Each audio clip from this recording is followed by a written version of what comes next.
See, the last week we had seen, okay, in the last class we had seen about the structure of leaf, because that's very, very important for you to understand where exactly the chloroplast is located. Now, the chloroplast is present mostly, thickly concentrated in the mesophil tissue. And we had learned about the structure of leaf. In the structure of leaf, you have the epidermis, you have the mesophil cells, then you have mesophil tissues, then you have the endodermis, phloem, xylem, and then you have the lower epidermis. Then you have the upper epidermis, you have the stomata. Then below the epidermis, you have the mesophil tissues. The mesophil tissues contains your spongy parenchyma as well as palisade tissue, in which the chloroplast is present. Then you also have the adaptation of leaves. We talked about the 7 points regarding adaptation of leaves. And in adaptation of leaf, you have number 1, large surface area. 2, we have the leaf arrangement. 3, we have the cuticle, present on the upper epidermis. Then 4th, we have the numerous stomata.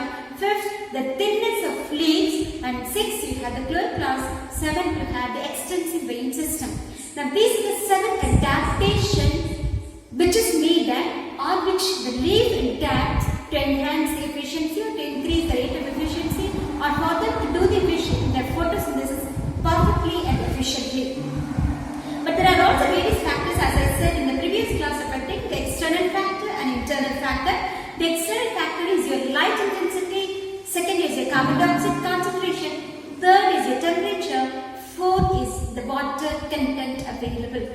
And the internal factors is your chloroplast, okay, and how healthy is the chloroplast.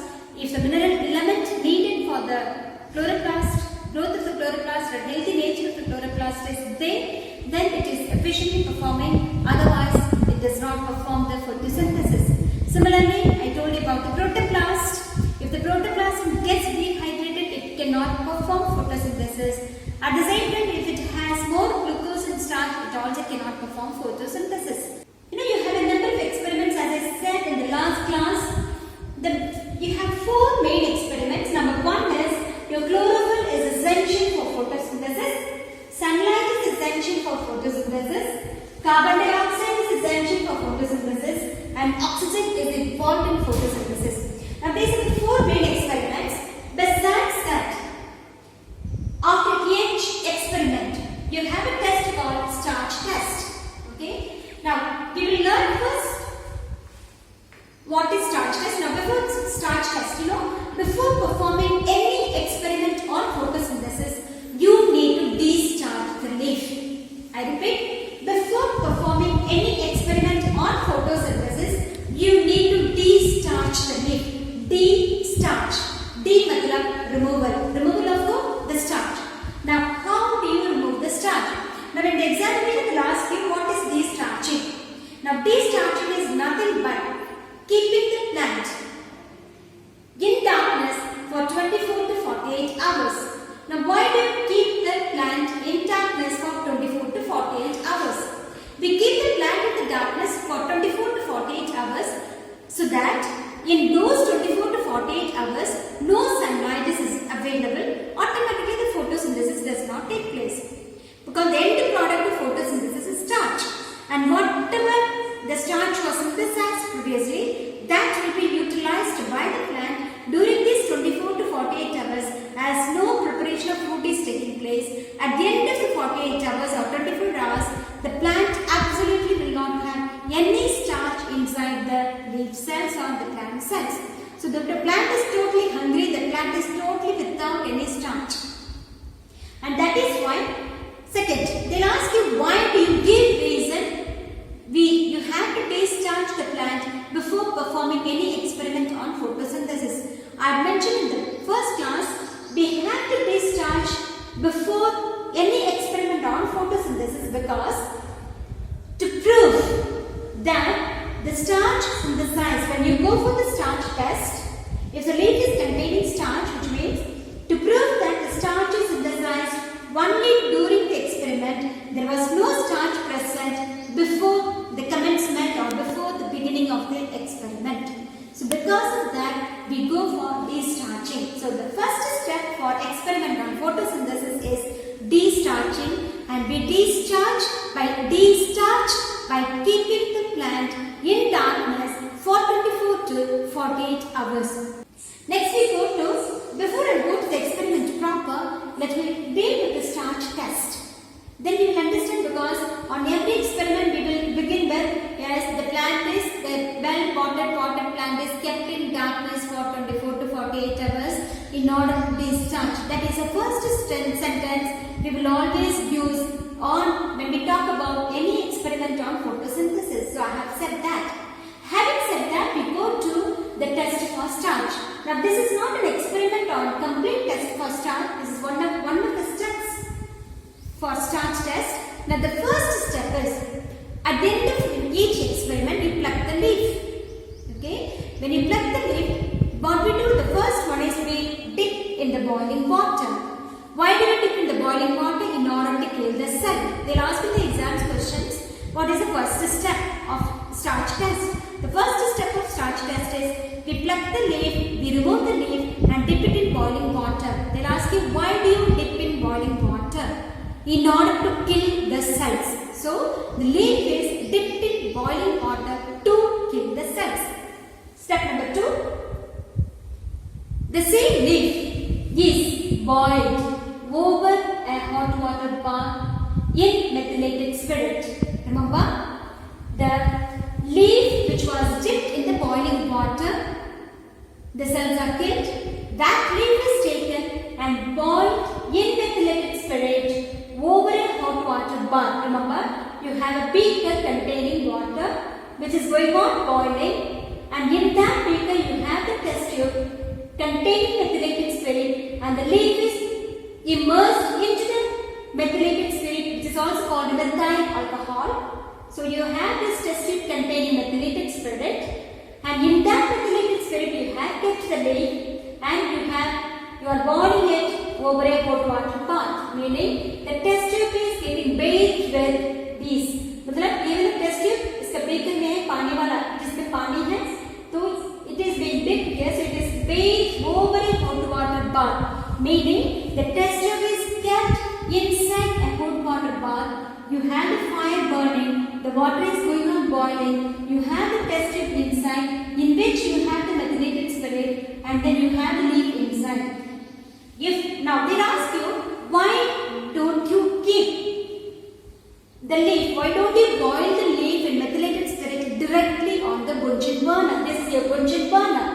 Why don't you directly boil the leaf in the methylated spirit? We cannot keep directly the fire because it is highly inflammable. They'll ask you, give reason that the leaf is boiled in methylated spirit over a hot water bath. We have to, this is the second step. Second thing they'll ask you is, why do you boil the leaf in methylated spirit? We boil the leaf in methylated spirit in order to remove the chlorophyll. The first step is to kill the cell. The second step is to remove the chlorophyll. So the chlorophyll can be removed only when you boil it in methylated spirit. And you cannot boil directly in the fire because it is highly inflammable. It's because of that we are doing it over a hot water bath.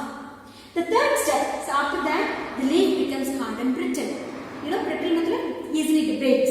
It becomes hard but easily breakable. So in order to make it smooth, we again just dip it in a hot water. So once you dip that leaf in the hot water, it becomes smooth and soft.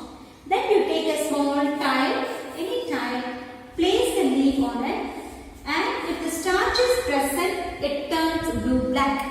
Now we pour iodine solution. Now we have the leaf is hard and brittle.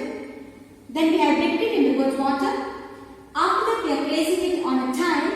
Now we are pouring iodine solution. When you pour iodine solution, if the color of the iodine solution is brown. If starch is present, it turns blue-black. If starch is not present, it remains brown. I repeat, the fourth step is,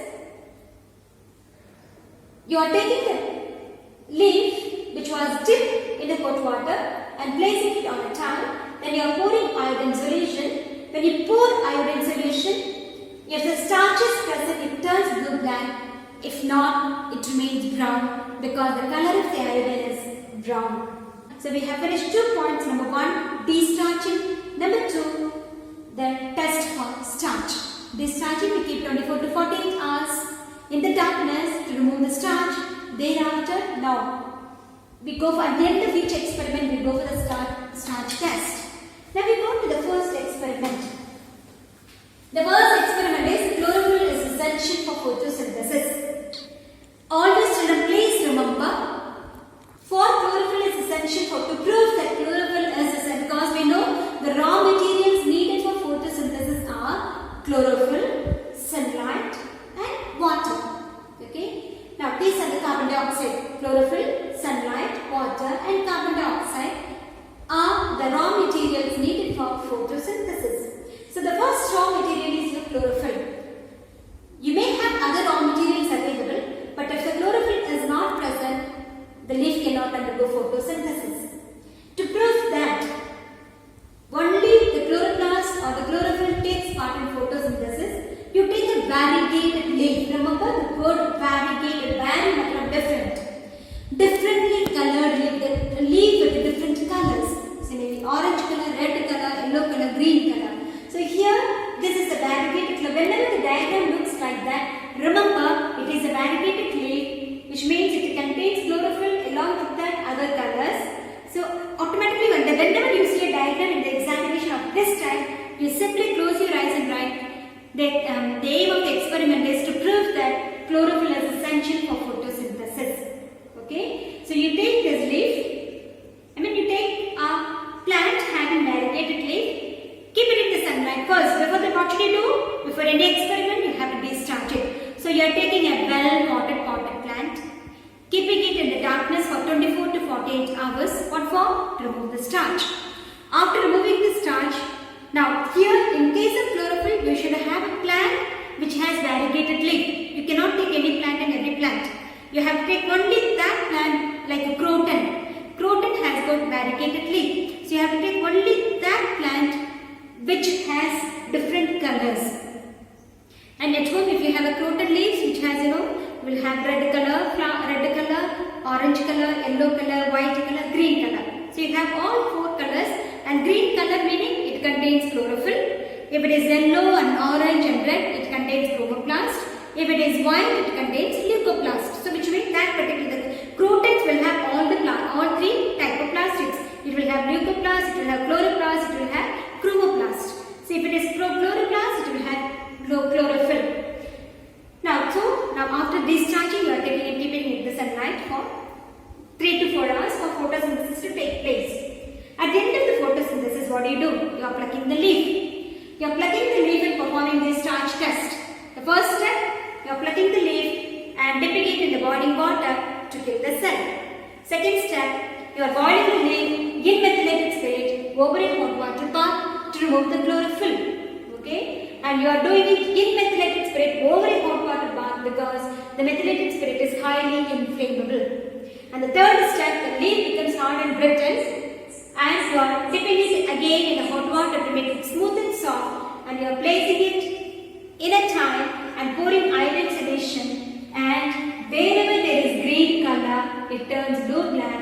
Wherever there is white color, or orange color, or red color, or yellow color, it remains brown because the starch was not synthesized in other region except in the green region, because the green region contains chlorophyll, and thus we prove chlorophyll is essential for photosynthesis.